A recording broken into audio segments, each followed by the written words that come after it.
Sanibonani. Sanibonani. Sanibonani. Dumelang. Ngicela ukukhuluma. Ngicela uthetha. Kombela ukubulabula.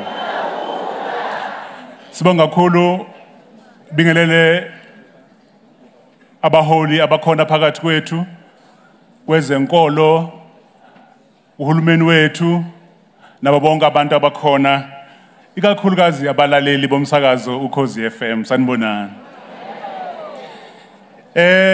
Kuningi kakhulu umuntu abengafisa ukukhuluma ngoba bugumbi, ngoba ubuhlobo bethu buhambe ngaphezulu kuka 41 years sisebenza naye emsakazweni Ukhozi FM.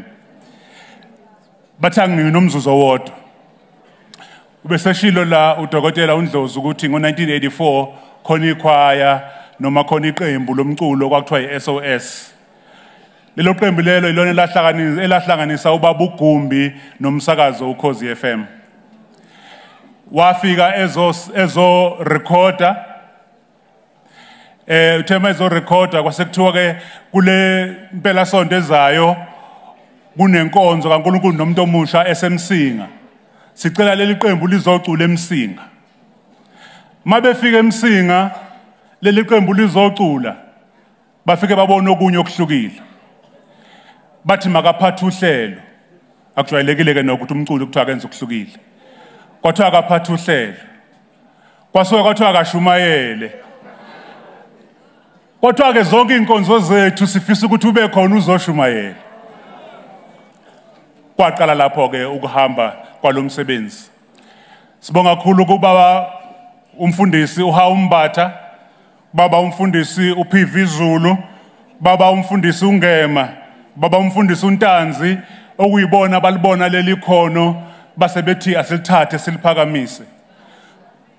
Ngonyaka 2022 umsakazo Ukhozi FM kwasuka wonke umuntu seza la eStanela sazomhlonipha ubaba uGumbi.